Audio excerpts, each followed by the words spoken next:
La palabra del Señor dice de esta manera: terminada la travesía, vinieron a tierra de Genesaret y arribaron a la orilla. Y saliendo ellos de la barca, enseguida la gente le conoció. Y recorriendo toda la tierra de alrededor, comenzaron a traer de todas partes enfermos en lechos a donde oían que estaban. Y donde quiera que entraba, en aldeas, ciudades o campos, ponían en las calles a los que estaban enfermos, y le rogaban que les dejase tocar siquiera el borde de su manto, y todos los que le tocaban quedaban sanos. Se juntaron a Jesús los fariseos y algunos de los escribas que habían venido de Jerusalén, los cuales, viendo a algunos de los discípulos de Jesús comer pan con manos inmundas, esto es, no lavadas, los condenaban. Porque los fariseos y todos los judíos, aferrándose a la tradición de los ancianos, si muchas veces no se lavan las manos, no comen. Y volviendo de la plaza, si no se lavan, no comen.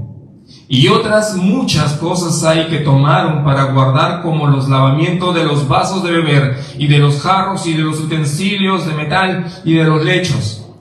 Le preguntaron pues los fariseos y los escribas: ¿por qué tus discípulos no andan conforme a la tradición de los ancianos, sino que comen pan con manos inmundas?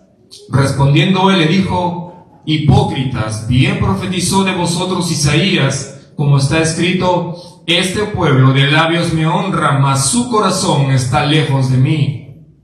Pues en vano me honran, enseñando como doctrinas mandamiento de hombres. Porque dejando el mandamiento de Dios, os aferráis a la tradición de los hombres, los lavamientos de los jarros y de los vasos de beber, y hacéis otras muchas cosas semejantes.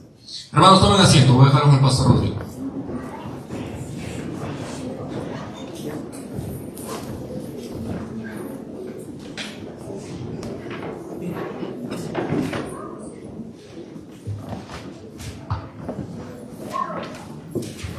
Le voy a pedir a las maestras que vayan con los niños ya a sus clases.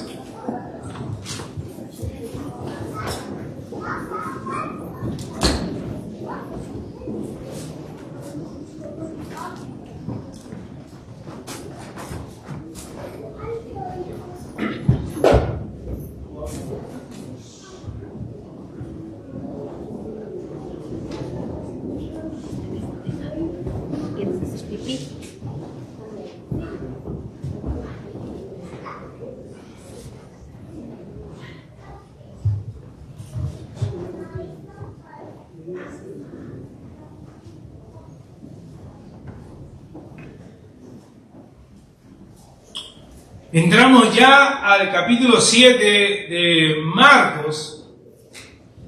Ya estamos casi llegando a la mitad del Evangelio de Marcos. El Señor en su gracia nos ha permitido llegar hasta este punto. Así que le damos gracias a Él por su bondad, que nos permite exponer su palabra. Hemos leído la parte final del capítulo 6, pero en realidad nos estaremos enfocando en los 8 versículos del capítulo 7. Pero antes de entrar de lleno al estudio de ese pasaje, debemos mencionar algunas cosas que suceden al final del capítulo 6. Habíamos visto la manera como Jesús orquesta esta tormenta por la cual han pasado sus discípulos para probar el corazón de ellos, para mostrarles que Él no es un Salvador que está lejos, para probarles que Él no es un Salvador que tarda, sino que Él es el yo soy. A pesar que los temores crezcan, Él sigue siendo el yo soy, Él es el Dios encarnado. Y terminó ese episodio con Jesús subiendo a la balsa, vino la paz, vino la calma, la tormenta, pero una calma temporal porque otra tormenta se avecinaba. El versículo 53 y 54 nos dice que terminada la travesía, vinieron a tierra de Genesaret y arribaron a la orilla. Saliendo ellos de la barca, enseguida la gente lo conoció. El plan, como habíamos visto, el propósito era llegar a las orillas de Betsaida. Pero esta tormenta y el viento impetuoso pareciera, nos muestra que desvió de su destino original. Obviamente, todo estaba bajo control de Jesús. Así que llegaron a la orilla de Genesaret y ya como de costumbre Jesús no puede pasar desapercibido. Hay una gran multitud de personas que lo reconocen y corren hacia él.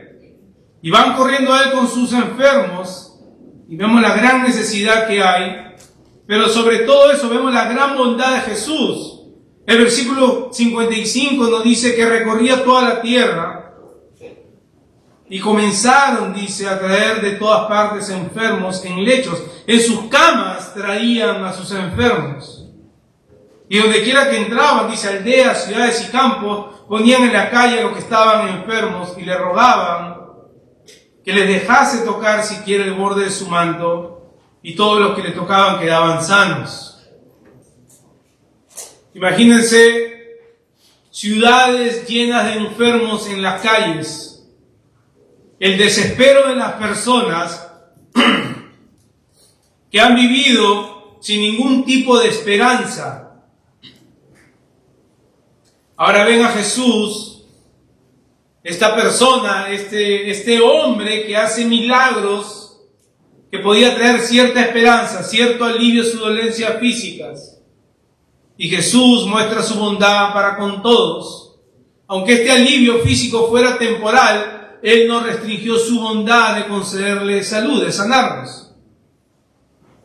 Y era necesario que quede bien claro que Él tenía la victoria sobre la enfermedad, sobre la muerte, sobre la tempestad, sobre toda esfera, ya sea en el mundo natural o en el mundo espiritual. Él tenía autoridad y dominio absoluto. Eso es lo que Marcos nos ha venido presentando hasta ahora. Él es el Rey, el Mesías, que se hizo hombre y ejerce toda autoridad.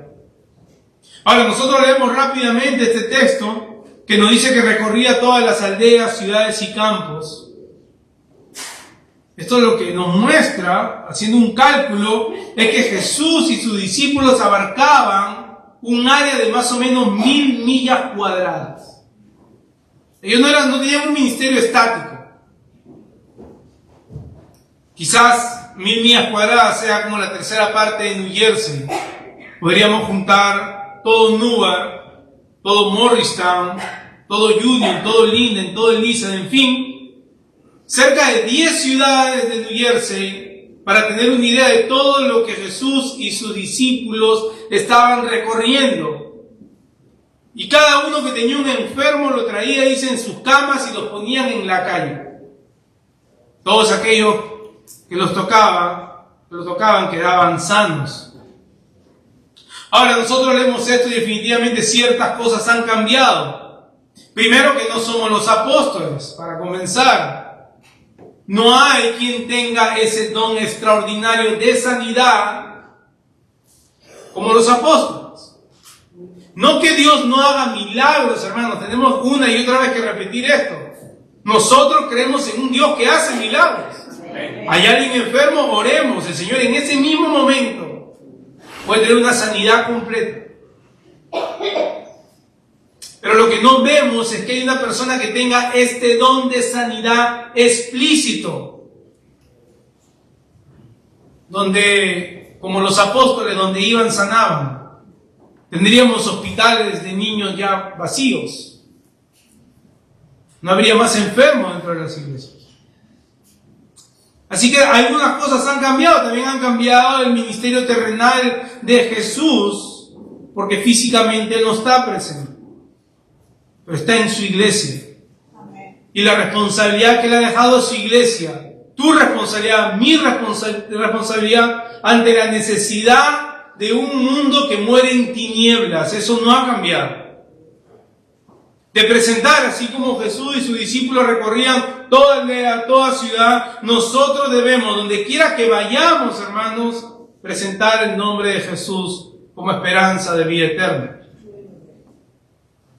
Él es el único medio de reconciliación con el Padre, y el mal mayor, la gran necesidad del mundo, no es solo una sanidad física externa por la cual oramos, es una sanidad interior, una reconciliación con Dios. Y lo ofrecemos a Cristo porque es solamente por medio de su sacrificio, por el cual Él ha pagado por los pecados de aquellos que van a Él Tampoco ha cambiado la manera en cómo debemos administrar a un mundo que está en necesidad. La compasión que debemos demostrar cada vez que el Señor presente oportunidades delante de nosotros. Y creo que es ahí donde muchas veces nuestro corazón se haya endurecido. Nosotros no vamos por ahí ofreciendo sanidad ni un manto que puedan tocar.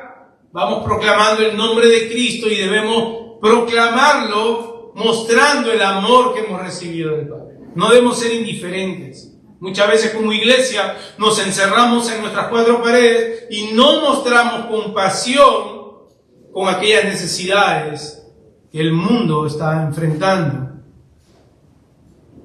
Pero veamos que inmediatamente después de este suceso, inmediatamente después que termina la travesía, ya como Marcos nos tiene acostumbrado a estos cambios repentinos de escenarios, viene una tormenta de otro tipo. Acaban de atravesar una tormenta en la barca, acaban de atravesar una tormenta de personas que lo buscaban, y ahora viene otra tormenta.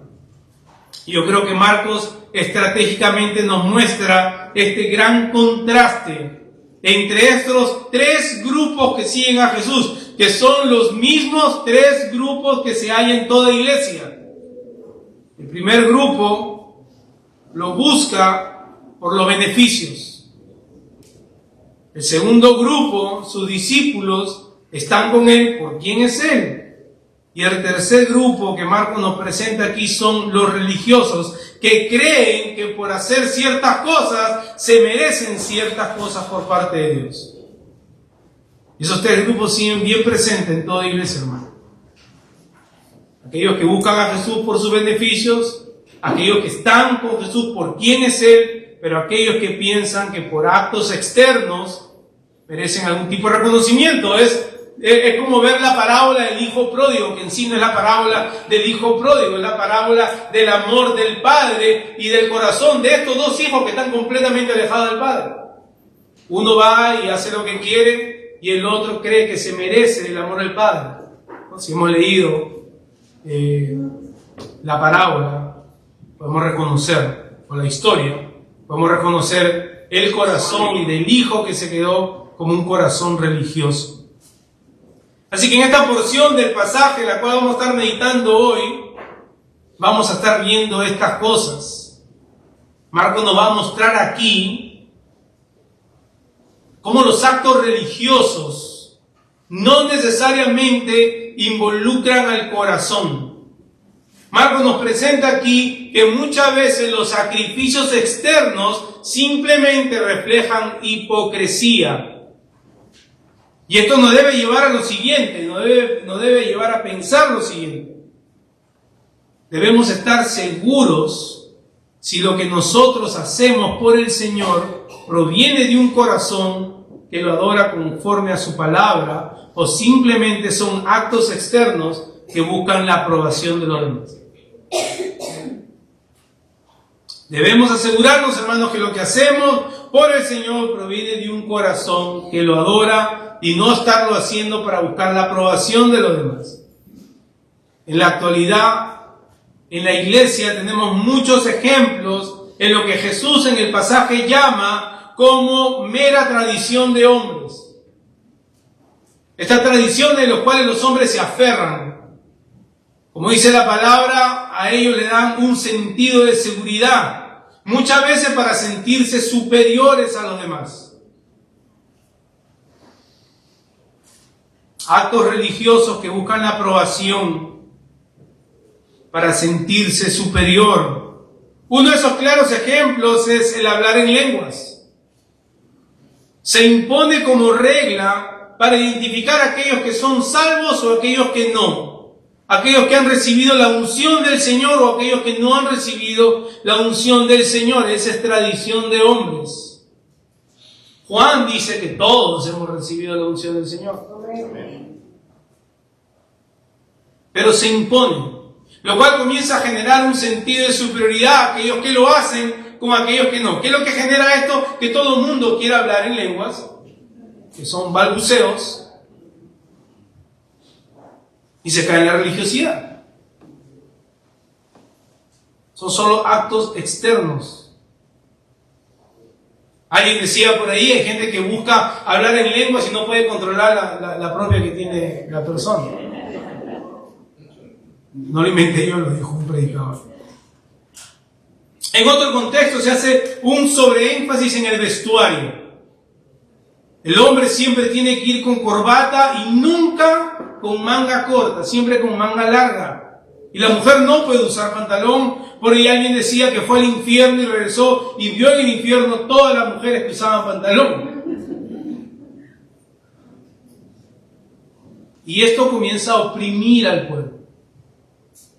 Pero hay otros actos que parecen muy piadosos, pero que se tornan también en una regla y se vuelven una opresión para el pueblo. El orar arrodillados. Aunque no lo crean, muchas veces se toma como señal de espiritualidad. Y si no se hace, entonces algo está mal con esa persona. Mira, yo sí me arrodillo. Otras iglesias promueven el uso de velo para las mujeres. Leyes que lo que generan es poner en duda la salvación del cristiano. Por ejemplo, los cristianos no deben ir al cine. Claro, no deben exponerse a películas, obviamente, que atentan contra la moral. Pero el problema no es el cine, el problema es lo que tú estás buscando ver. Los cristianos no deben jugar fútbol, porque cuando juegan fútbol sale todo el carácter. El fútbol no es el problema, es como tu corazón recibe si perdiste por goleada o no.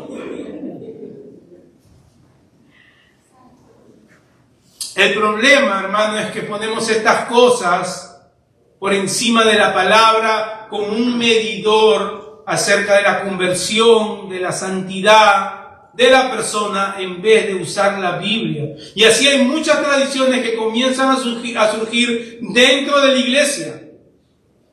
No podríamos hablar de todas porque quedaríamos un largo tiempo aquí. Pero mi intención no es apuntar hacia afuera, sino apuntar hacia adentro, hermano, porque nosotros mismos que abrazamos la doctrina, estamos expuestos a hacer de la doctrina una opresión religiosa también. Así que muchas de estas cosas se dan en el contexto de iglesias que ponen un sobreénfasis en el tiempo de la adoración también. Una vez alguien me preguntó si en algún momento de la predicación yo siento que el Espíritu Santo toma control y tengo ganas de correr alrededor del templo. Y no les miento, esa fue la pregunta que me hicieron. Que si en algún momento el Espíritu toma control de mí y exploto en hablar en lenguas y experimento este éxtasis. Y le dije a la persona, el Espíritu Santo está en control en todo tiempo, si no, pobre de mí, si yo estuviera en control. Y la persona me dijo, bueno, lo que pasa es que tú no conoces la llenura del Espíritu. Ven ese aire de superioridad. Yo sí conozco la llenura del Espíritu, tú no hablas en lenguas, tú no lo conoces. Bíblicamente entendemos que la llenura del Espíritu es la obediencia al Señor. Hay que leer Efesios 5 y 6. Y aunque usan términos bíblicos, no tienen nada que ver con el concepto bíblico. Y un ejemplo es este, la llenura del Espíritu. Pero estas cosas comienzan a hacerse tradición de hombres dentro de las iglesias y ponen cargas al resto de la congregación. Y eso es lo que nos muestra el pasaje. Lo que vamos a ver hoy es la hipocresía religiosa, es el título del sermón de hoy. El pasaje nos va a mostrar ciertas características de un corazón que ha caído en la hipocresía religiosa. Un religioso, un legalista, hermano, se da a conocer rápidamente. No lo puede ocultar. Se hace evidente. Quizá por un poco de tiempo, pero se hace evidente. Pero recuerden lo que siempre hemos dicho, que en nuestro corazón hay un legalista enano que siempre quiere salir. Hay un fariseo escondido dentro de nosotros. Así que esto no es para que miremos afuera, es para que miremos dentro de nosotros mismos. Ahora quizás lo que tenemos que hacer es ver ciertos síntomas en nuestro corazón que el pasaje nos confronta. Por ejemplo, podríamos ver como primer síntoma un sentido de superioridad. versículo del 1 al 4. Como otro síntoma, la necesidad de compararse, versículo 5. Y un tercer síntoma o característica es el rechazo a las Escrituras, versículo del 6 al 8.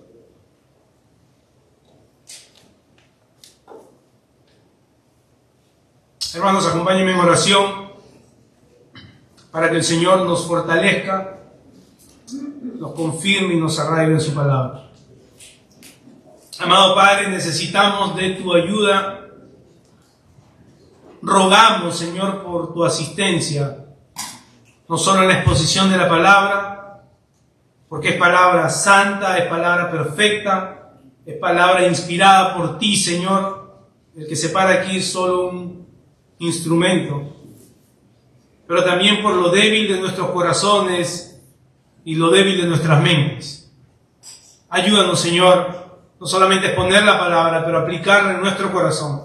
Mirar primeramente hacia adentro, no teniendo, Señor, esas ganas religiosas de mirar alrededor, sino mirando nuestro propio corazón. Ayúdanos, Señor, en Cristo Jesús. Amén. Enfocarse en asuntos externos, hermano, como las experiencias emocionales, manifestaciones sobrenaturales, sacrificios innecesarios, penitencias largas, nos va a llevar a perder de vista lo que realmente necesitamos. Y lo que realmente necesitamos, hermanos, es ser transformados por medio del conocimiento del Hijo, y únicamente a través de la palabra. Lo demás muchas veces es distracción, y muchas de estas costumbres religiosas o estos actos religiosos no siempre son cosas que están fuera de la Escritura, pero podríamos agarrar algo que está en la Escritura y volverlo como una regla infalible para medir la espiritualidad de otros, pero sobre todo para comparar mi espiritualidad con la tuya. Un ejemplo, por decir, es el ayuno.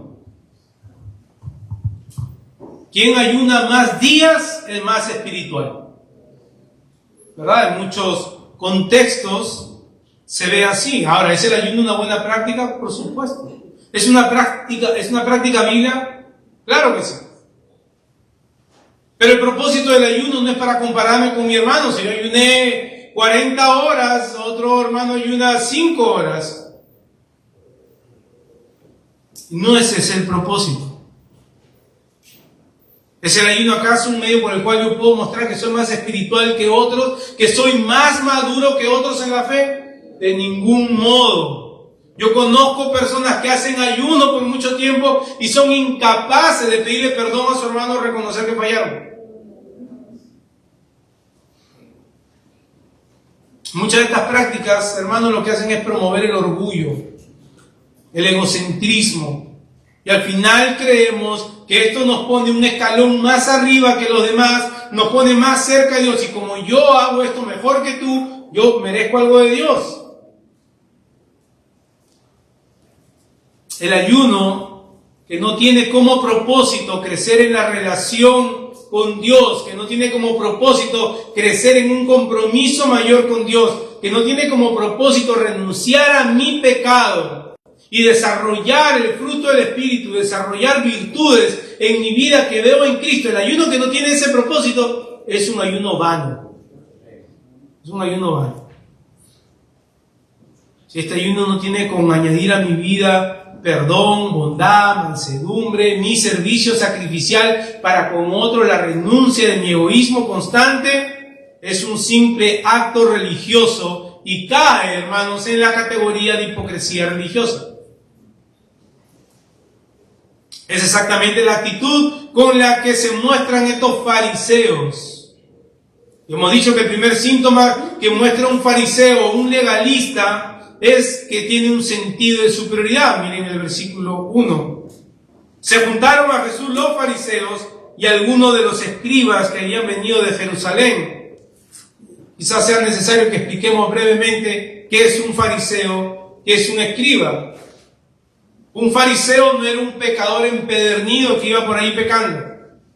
Un fariseo era alguien que observaba estrictamente la ley, que quería cumplir con toda la ley y que ese cumplimiento de la ley le daba una cierta autojusticia, una confianza de que ellos entrarían al reino de los cielos por el cumplimiento, por su obediencia. Ellos estaban bien, y para asegurarse que eran mejor que el resto, habían añadido un sinfín de leyes a la ley que Dios había dado originalmente a Moisés. El escriba era un experto intérprete en la ley judía. Muchos fariseos eran escribas, pero no todos los escribas eran fariseos. Y estos dos grupos de personas se juntaron, como dice el texto, han venido de Jerusalén, dice. Esta es la segunda vez que vemos una comisión que viene de Jerusalén mismo. Han recorrido 90 millas. Los discípulos recorrieron 1000 millas para proclamar el Evangelio. Estos recorrían 90 millas esforzándose para traer acusación a Jesús y a los suyos. Así que pero ya habíamos visto esto anteriormente, donde un grupo de fariseos y escribas vinieron desde Jerusalén para tomar informe de todo lo que hacía Jesús. La Biblia de las Américas dice que estos rodearon a Jesús. Ahí vemos la actitud. Esta actitud de querer estar mirando a detalle lo que hacían los discípulos y Jesús mismos. Ahora no sabemos si es un segundo grupo, una segunda comisión, o es el mismo grupo que se había quedado por ahí. Lo que sí podemos ver es la actitud con la cual se acercan a Jesús y a sus discípulos. Han venido a inspeccionarlo. Han venido a inspeccionar lo que ellos hacían y lo que ellos enseñaban. Y se los rodearon, como un grupo de hienas. Dice el versículo 2, que viendo a algunos de los discípulos de Jesús comer pan con manos inmundas, esto es, no lavadas, los condenaban. Y esto no tenía nada que ver con la ley de Moisés. Y se supone que ellos, siendo intérpretes, expertos intérpretes en la ley y estrictos en cumplir la ley, conocerían bien lo que Dios le había dado a Moisés. Pero ellos no buscaban ver en qué sentido Jesús quizás estaba yendo en contra de la ley que Dios le había dado a Moisés. Ellos lo que buscaban era ver en qué sentido Jesús no estaba cumpliendo con las tradiciones que ellos llevaban a cabo. De qué manera Jesús no estaba cumpliendo con esta lista larga de requisitos que habían ellos sumado a la ley. Y dentro de eso estaba comer con manos inmundas, o sea, manos sin lavarse. Y los condenaban. Este es el primer síntoma de que estamos hablando, que debemos estar apercibidos, porque vemos cómo nuestro corazón comienza a crecer en este sentido de superioridad espiritual, lo cual lleva a condenar a otros. La actitud de los fariseos, de los escribas, lo que buscan es acreditar a Jesús por no obedecer sus propias leyes, y tal es el corazón de un legalista.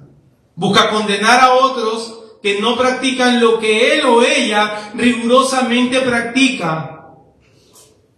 Ahora, esto no se trata, hermano, de buscar una corrección bíblica, que es algo que debemos hacer. Debemos corregir bíblicamente lo que está mal dentro de una iglesia. Pero este no es el fin de los legalistas, de los religiosos. Ellos simplemente quieren juzgar a otros porque ellos no practican lo que yo sí practico. Cosas que ante mi parecer me hacen mejor cristiano que tú. O mejor cristiana. Y esto puede ir, como hemos visto, desde simplemente la manera como vestirse. Y ojo, no estoy diciendo de que debemos romper con toda formalidad. Yo estoy convencido que hay un lugar y un espacio para todo.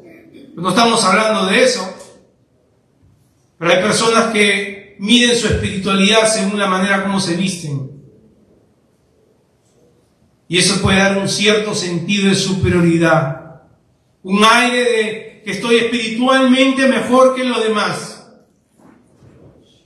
La actitud legalista en el día de hoy es estar al acecho, estar pendiente de dónde los demás están fallando y así poder sentir que los demás, miren el versículo 3, no hacen los sacrificios que yo hago.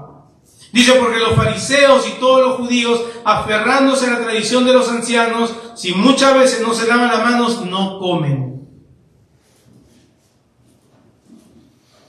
Ellos quieren resaltar que llevan una vida sacrificada, mucho más sacrificada que el resto de las personas.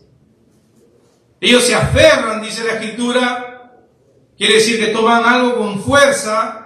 La misma palabra se usa en el arresto con Jesús, usan algo con fuerza, con agresividad, y así se aferran a la tradición de los ancianos y no comían. Si no se lavaban las manos, ellos no probaban bocado.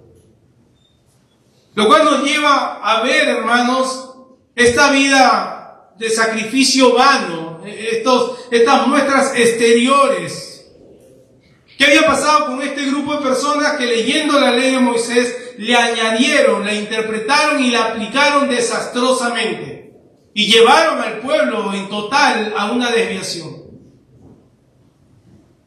Ha traído carga pesada para el resto del pueblo. Y por eso nosotros, hermanos, a cada momento hablamos de la necesidad de interpretar y aplicar bien la Escritura.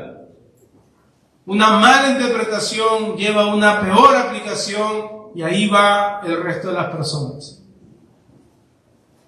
Y vemos cómo ellos, por su tradición, hacían autosacrificios, no comían si no se lavaban las manos, y no solo esto. Entonces, eso le daba a ellos este sentido de superioridad ante los demás.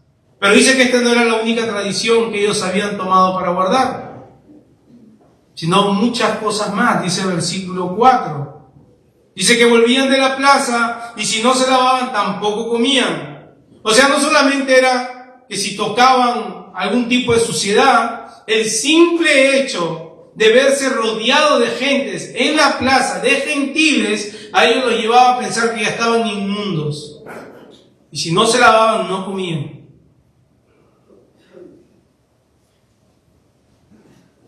Dicen, guardaron muchas cosas como los lavamientos de los vasos de beber y de los jarros y de los utensilios de metal y de los lechos.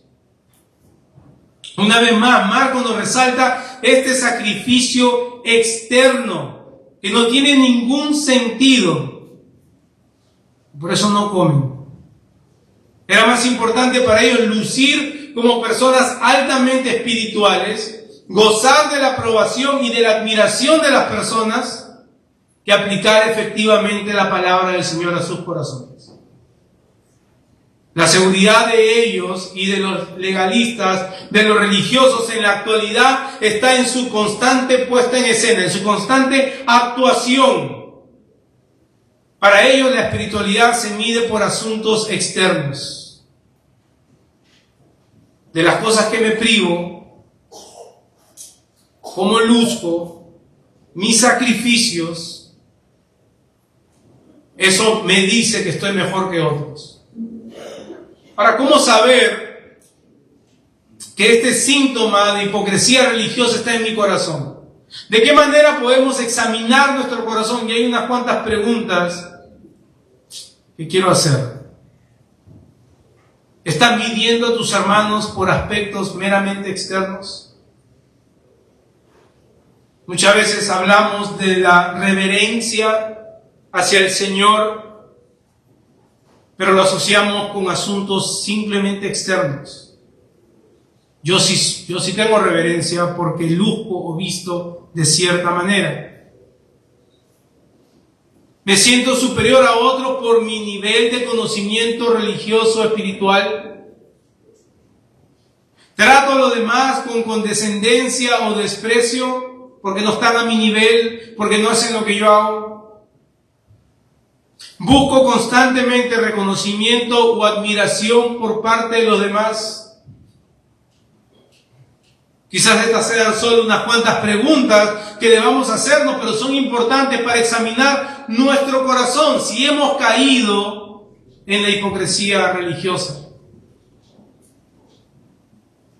Como dijimos al comienzo, esto no es el único síntoma, hay otros síntomas, y vamos a ver que no solamente ellos tienen un sentido de superioridad, sino también que esto lo lleva a algo inevitable, la necesidad de compararse. Le preguntaron pues, dice el versículo 5, los fariseos y los escribas, ¿por qué tus discípulos no andan conforme a la tradición de los ancianos, sino que comen pan con manos inmundas? El cuestionamiento no se hizo esperar. La acusación no se hizo esperar. Prácticamente ellos están diciendo, ¿por qué tus discípulos no hacen lo que nosotros sí? Sus prácticas religiosas habían hecho de ellos unos esclavos. Estas prácticas habían tomado control de sus propias vidas en vez de traer libertad y transformación de corazón que la palabra debe traer. Ellos estaban ciegos y estaban esclavos de un orgullo y de una autoconfianza. Y por eso en el día de hoy existen muchos que son pastores, celebridades, ¿no? Yo me he sorprendido. Muchos tienen hasta guardia personal, ¿no? Guardaespaldas, y caminan con 5 o 6 guardaespaldas. Muchos no hablan con nadie antes de la predicación porque dicen que si hablan, la unción se les va. Se les pierde. Esto no es mentira, hermano. Esto es verdad. Se ponen en un pedestal. Y esa es la actitud legalista, tanto en el ayer como en el ahora.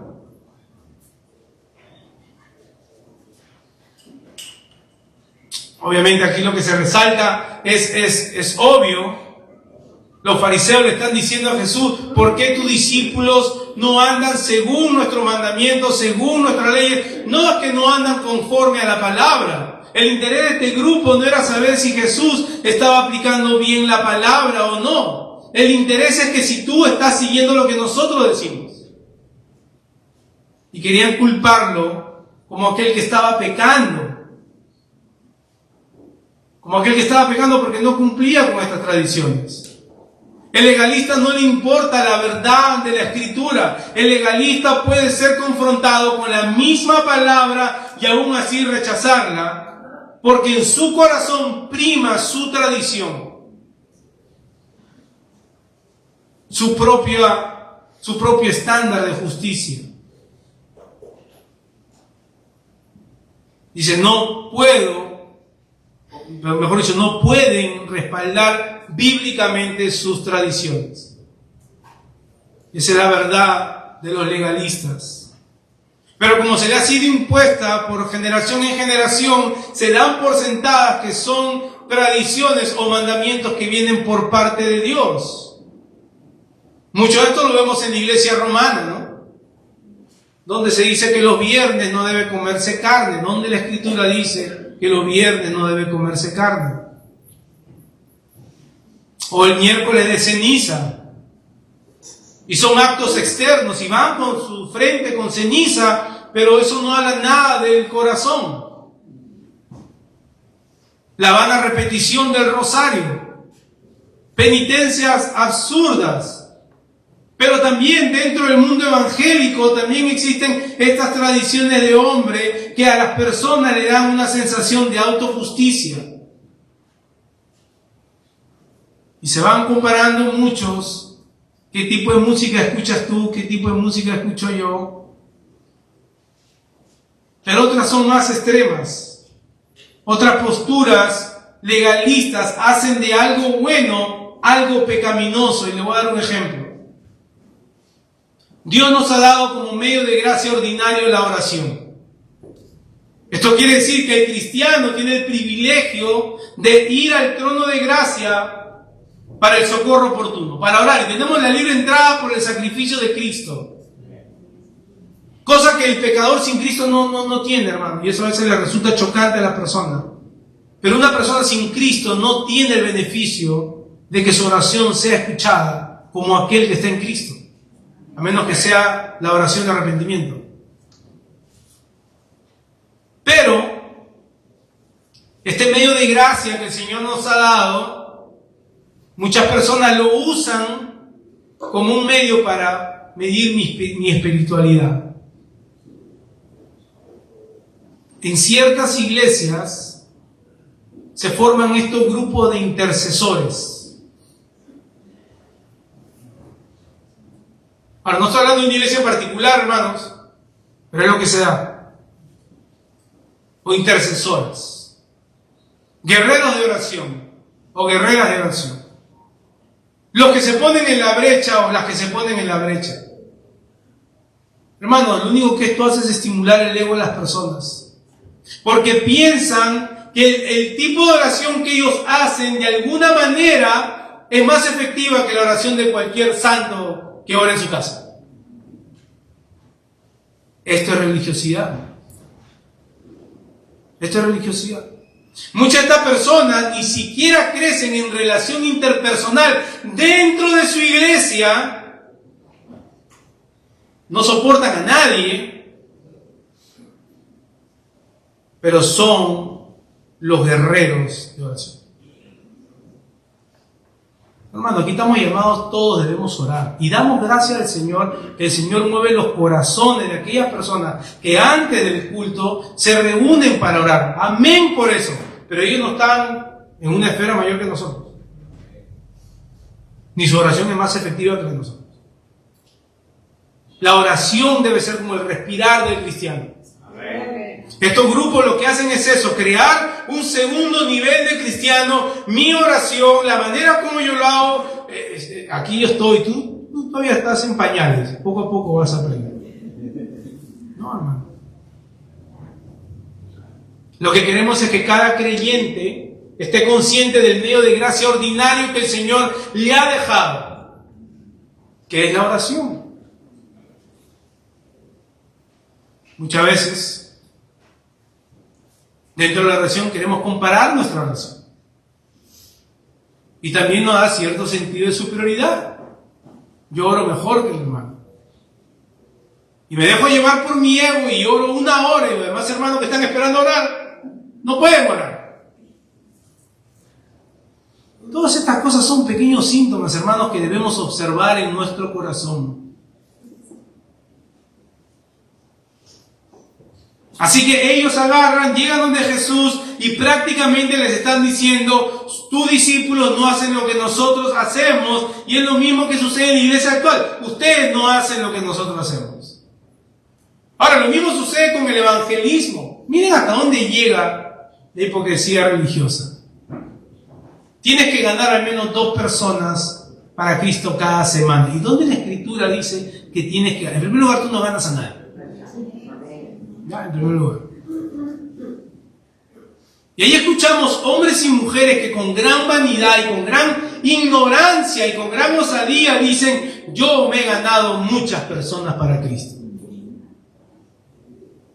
Y hacen de algo que es una comisión para la iglesia y un privilegio poder anunciar la virtud de aquel que nos salvó, lo vuelven en una carga.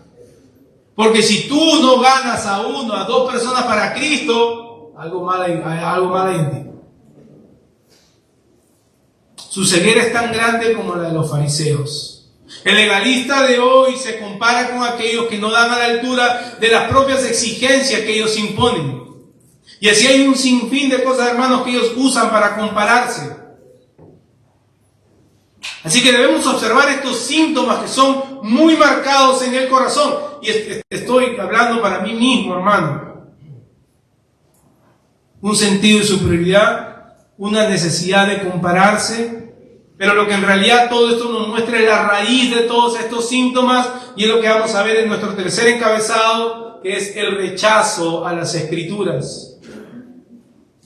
Respondiendo él, Jesús le dijo, hipócritas, bien profetizó de vosotros Isaías, como está escrito, este pueblo de labios me honra, mas su corazón está lejos de mí.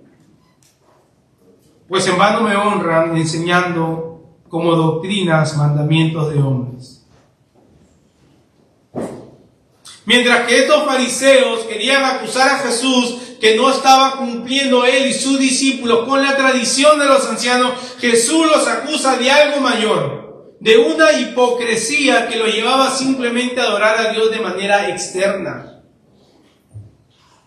Estas palabras debieron resonar fuertísimo en el corazón y en la mente de estos escribas y de estos fariseos, porque ellos eran expertos en la ley. Eran expertos en cómo interpretar la Escritura, y Jesús cita Isaías 29:13 que dice el Señor: porque este pueblo se acerca a mí con su boca, con sus labios me honra, pero su corazón está lejos de mí, y su temor de mí no es más que un mandamiento de hombres que les ha sido enseñado. Fíjense en esta gran acusación. Jesús está acusando a este grupo de personas del mismo pecado, del mismo tipo de adoración, la misma hipocresía, el mismo adulterio espiritual que el pueblo de Israel cometió antes de ser castigado en el exilio. Cuando el pueblo de Judá había caído en idolatría, en las injusticias, en la mentira, habían hecho pacto con pueblos que eran enemigos del pueblo de Dios, se habían hecho ricos oprimiendo a los pobres, una corrupción total por parte de sus reyes, sus sacerdotes estaban completamente corruptos, tan corruptos que mandaban a matar a los profetas. A ese grado de pecado Jesús los está comparando a estas personas. Jesús le está diciendo: miren, ustedes conocen lo que pasó, ¿verdad? Isaías profetizó en contra de ese pueblo. Esa misma acusación también es referente a ustedes. Y por extensión podemos decir a todo legalista y a todo fariseo hasta el año 2024.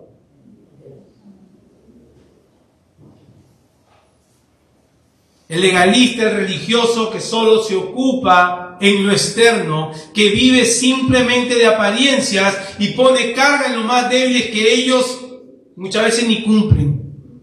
En ellos se cumple lo que dice la Escritura: este pueblo de labios me honra, pero su corazón está lejos de mí. Porque el problema es el corazón, hermanos. El problema es el corazón. Recordemos cómo la ofrenda de Caín fue despreciada por Dios.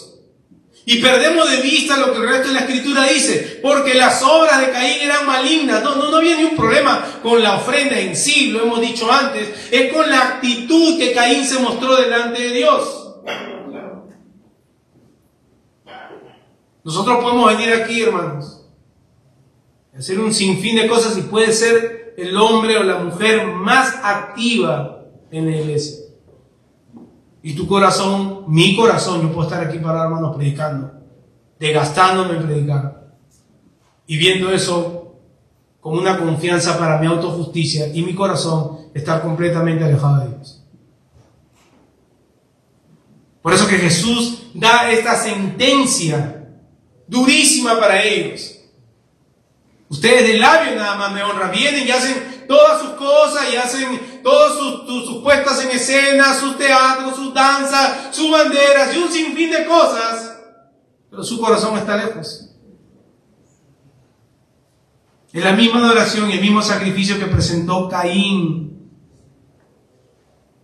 Es la misma adoración que presentan todos aquellos que solamente piensan en actos externos religiosos, como estar bien con Dios, como para estar bien con Dios. Mientras que los fariseos están buscando condenar a Jesús y a sus discípulos por algo externo, Jesús lo acusa de que su corazón está lejos de él. Él pone el dedo en la llaga donde debe de ir.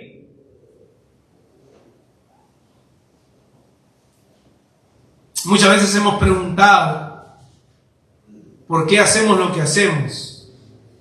El problema mayor del hombre es el corazón. Hemos leído Mateo 7 cuando Jesús dice: en aquel día me dirán, Señor, Señor, y yo le diré, alejados de mí, hacedores del mal, nunca os conocí. Y ellos van a apelar a todos estos actos externos, pero si en tu nombre profetizamos, si en tu nombre liberamos demonios o liberamos a personas de demonios. puros actos externos, y dirá, yo nunca los conocí de una manera íntima, no que no conocía su existencia, obviamente que sí, pero su corazón de estas personas estaba lejos de él. En vano me honran. Honrarlo solo de labios es honrarlo en vano. Un pueblo que honra de labios, como dice el versículo 7, es simplemente una puesta en escena, es una hipocresía, es mostrarse delante de Dios con una careta. Si la verdadera oración, si la verdadera honra no viene de un corazón que ha sido regenerado, de una relación viva, íntima con el Señor, nosotros aquí podemos hacer un sinfín de cosas, hermanos, cantar alabanzas, como dice el texto, usar nuestros labios según nosotros para adorar al Señor, llorar, quebrantarnos, mover nuestra emoción, pero será como un matrimonio disfuncional. Nuestro corazón puede estar muy lejos del Señor. Imagínense una pareja de casados donde el esposo provee, trae el dinero, trae todo lo que tiene que hacer y nunca habla con su esposa. Ella no puede decir que tiene una relación de amor con el esposo. Son actos externos. Y si nosotros nos presentamos así delante del Señor, es ese matrimonio disfuncional prácticamente que estamos viviendo con el Señor. Porque enseñan mandamientos de hombres. ¿Se dan cuenta del paralelismo que hace el Señor? Su corazón está lejos de mí porque enseñan doctrinas de hombres. Van detrás de lo que los hombres enseñan. Han suplantado el valor de la Escritura, la suficiencia de la Escritura, el haber gozado la gracia del Señor. Una vez por ahí alguien dijo, estoy cansado de la gracia. Hablan tanto de la gracia. Wow, qué triste. Qué triste que un cristiano pueda decir estoy cansado de la gracia. Así que han suplantado la autoridad de la Escritura por ideas humanas o humanistas. Así que eso nos muestra cómo hay un rechazo a la palabra del Señor. Como dije antes, confronta un legalista con la palabra y ellos huyen de lo que realmente dice la Escritura. Pero esa confrontación, hermanos, déjenme decirles que empieza por uno mismo. El gran riesgo que corremos de caer en la hipocresía religiosa es muy tentador. Y sobre todo si tenemos algún puesto de liderazgo. El querer compararse con otros, el querer sentirse superior a otros y el querer llevarnos por simples mandamientos de hombres. Como dice el versículo 8, porque dejando el mandamiento de Dios os aferráis a la tradición de los hombres.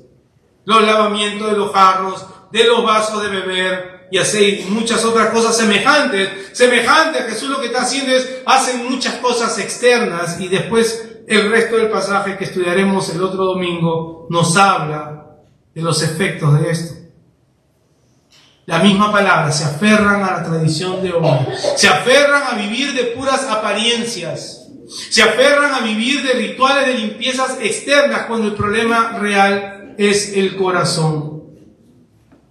¿Cuál es la motivación de tu corazón el día de hoy? ¿Por qué has venido el día de hoy? Porque tu esposa te pidió y para que no fastidies, bueno, ya vamos. O porque tu esposo te estuvo fastidiando, bueno, ya vamos. O la motivación de tu corazón es para que todo me vaya bien en la semana. Porque hay que ir. Si solamente vivo buscando lo externo y la aprobación de los demás, quedar bien delante de los demás, mi corazón va a seguir dando frutos muertos. Hemos usado una vez la ilustración, pero no está de más volver a repetir. Imagínense que tienen un manzano en su casa y este manzano todos los años da frutos muertos. Y alguien en tu casa, tu esposo, tu esposa, te dice, oye, algo que hay que hacer con ese árbol que siempre da manzanos muertos, siempre da manzanas muertas. Y a ti se te ocurre la brillante idea de ir al supermercado, comprar una cesta de manzanas bien rojas o verdes, dependiendo de cómo les guste. Agarran su escalera, su engrampador, suben al árbol y comienzan a engrampar sus manzanas. Sus manzanas. Por ahí pasa un hermano en la iglesia y Dice, este tipo está loco, ¿no? ¿No hemos solucionado el problema o sí? Claro que no. Esas manzanas van a morir porque el problema con el árbol es la raíz. Y el problema con nosotros, hermanos, es nuestro corazón. No son los actos externos. Y es ahí donde Jesús apunta. Y como dijimos al comienzo, los actos religiosos no necesariamente involucran al corazón. Ahora sí debemos aclarar algo importante, porque por ahí siempre se dice, se repite este eslogan, no es una religión, es una relación. ¿Y qué quiere decir eso? No, hermanos, nosotros estamos en una religión, en la religión verdadera, y Santiago nos habla de eso. Así que la palabra no es mala, el asunto es caer en la religiosidad. No, esta relación nos lleva a entrar a la verdadera religión. Tenemos dogmas que el Señor ha dejado en su palabra. Obviamente es sostenida por una relación viva con el Señor. Así que debemos ver que los actos religiosos no necesariamente involucran al corazón. Y debemos estar seguros que lo que hacemos por el Señor proviene de un corazón que lo adora, un corazón que reconoce el beneficio que ha recibido a través del Evangelio, a través del sacrificio de Cristo Jesús.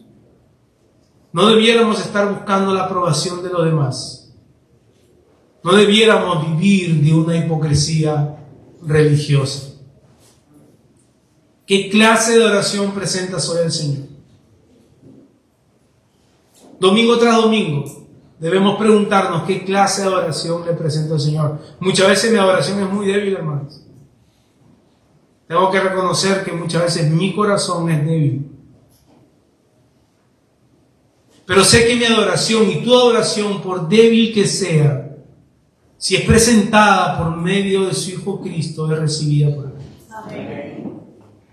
Es este mismo Cristo que el fariseo y el escriba rechazó. Es aquel que Dios en su gracia ha provisto para que por medio de Él, todo aquel que se arrepienta, todo aquel que lo confiesa como Señor y corre a Él, pone su confianza absoluta en Él, sea salvo. Y ahora sí, con un corazón regenerado, podemos mostrar nuestra adoración de manera sincera, no perfecta, hermanos, pero sincera. Sin buscar la aprobación externa, sino disponiendo nuestro corazón y presentándonos, como dice la Escritura, como un sacrificio vivo. Que día a día morimos a nuestro pecado, que día a día morimos a nuestras propias motivaciones, que día a día vamos crucificando la carne. Porque esto, como dice Romanos, es nuestro culto racional. O sea, es lo que tiene sentido para ti si eres cristiano. Solo habiendo disfrutado de la bondad de Dios en su Hijo Cristo, podemos adorar en espíritu y en verdad. Y el Espíritu Santo presenta esta adoración delante del Señor por medio de Cristo. Y esa adoración media débil, esa adoración a veces que no tiene mucho sentido para nosotros, Él la hace perfecta y es aroma grato para el Señor. Lo que nosotros no podemos hacer, hermanos, en medio de nuestra debilidad. La religiosidad promueve una dureza de corazón. Debemos huir de ella. Nos vuelve insensibles, no solamente a nuestro propio pecado, nos vuelve ciegos, porque confiamos más en lo externo, pero también nos vuelve insensibles a las luchas y los pecados de los demás, a las cargas que los demás se enfrentan. Nos vuelve simplemente egocéntricos. Ahora tú podrás decir, yo no soy ni como un fariseo, yo no soy religioso, yo no tengo ningún tipo de religión, ni soy parte de la iglesia que me estoy volviendo muy activista y busco la aprobación de los demás. Yo no creo en nada. Déjame decirte que eres un religioso, porque tu religión eres tú.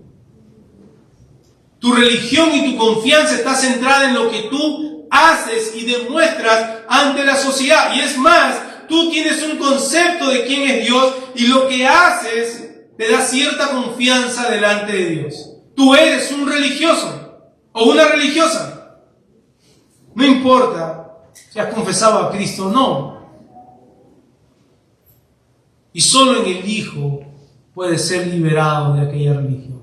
Solo en el Hijo puedes ser liberado de la esclavitud, de poner tus ojos y tu confianza en ti mismo y poner tus ojos y tu confianza en aquel que es perfecto, lo cual no eres tú, que es Cristo Jesús, el cual pagó por el pecado de todo pecador que corre a Él para disfrutar de la vida eterna. Oremos. Amado Padre, te damos gracias, Señor, y a la misma vez te pedimos tu socorro, pedimos tu ayuda, Señor, porque este pasaje confronta aquellos síntomas que pueden estar surgiendo en nuestro corazón.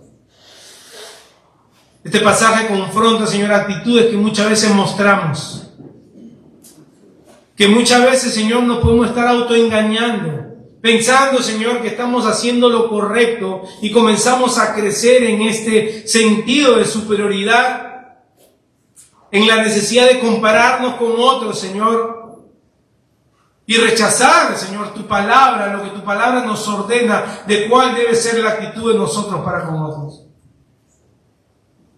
Que tu Espíritu Santo quebrante nuestro corazón, nos redarguya, Señor, para que no nos mostremos de una manera hipócrita, sino que adoremos con un corazón sincero, habiendo puesto siempre nuestra confianza y nuestra mirada en Cristo Jesús. En Él hemos orado. Amén.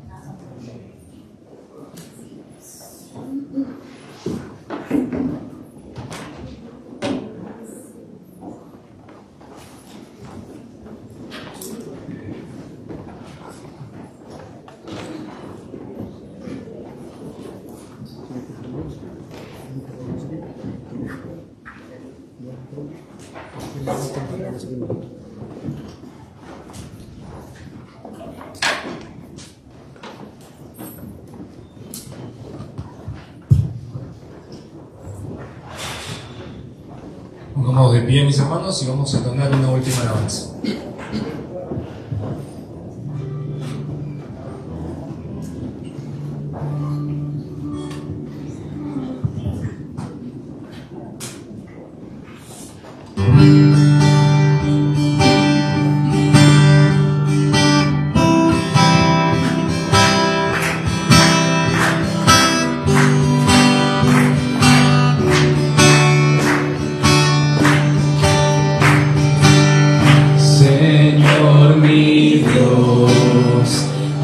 Contemplar los cielos, el firmamento y las estrellas vi, al oír tu voz en los potentes truenos y ver brillar el sol en su cenit. Mi corazón entona la canción, cuán grande es Él, cuán grande es Él. Mi corazón entona la canción, cuán grande es Él, cuán grande es Él. Al recorrer los montes y los valles y ver las bellas flores al pasar,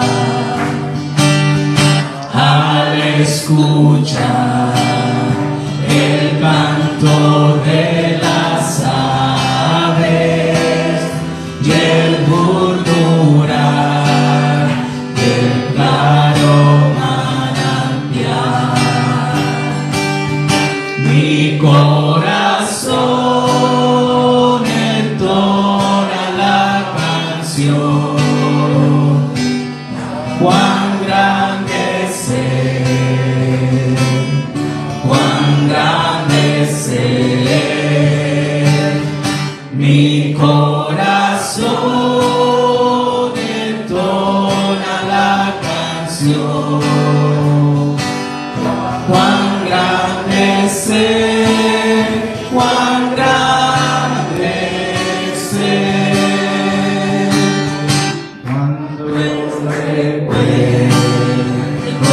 el amor divino que desde el cielo al Salvador envió, aquel Jesús que por salvarme vino y en una cruz sufrió por mí, murió. Mi corazón entona la canción.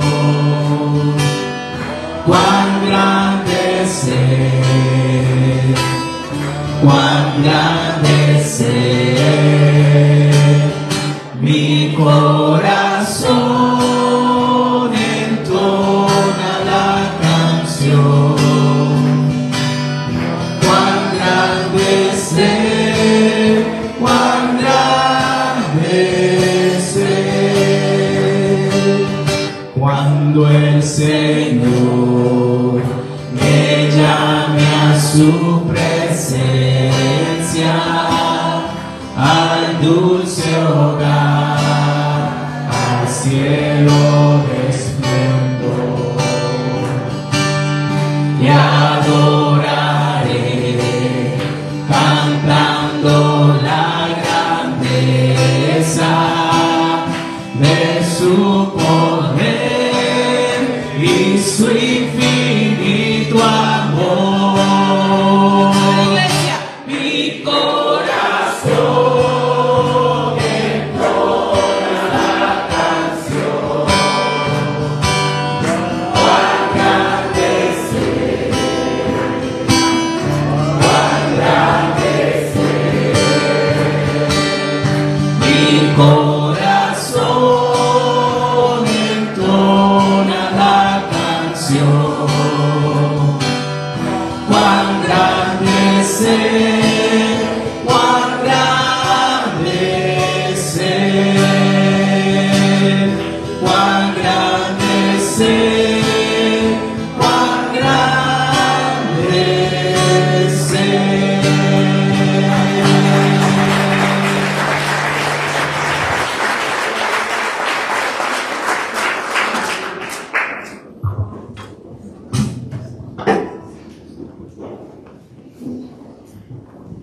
Pero el Dios de la paciencia y de la consolación os dé entre vosotros un mismo sentir según Cristo Jesús, para que unánimes a una voz glorifiquéis al Dios y Padre de nuestro Señor Jesucristo. Padre amado, al salir de este lugar, permite, Señor, que nuestros corazones repitan lo que un profeta en un momento dijo en tu Escritura. Heme aquí, envíame a mí, Señor. Que veamos el mundo de afuera como el campo misionero al cual tú nos has enviado. Que te glorifiquemos, Señor, por medio de los dichos de nuestra boca y las meditaciones de nuestro corazón. Despídenos, Señor, de este lugar. Pero sabemos, Señor, que no nos despides de tu presencia porque estamos en tu Hijo Cristo. Y permite que este tiempo de compartir sea un tiempo de gozo, de comunión los unos con los otros, Señor. Y que pongamos en práctica aquellas virtudes que vemos en tu Hijo Cristo. En Él hemos orado. Amén. Están despedidos, hermanos.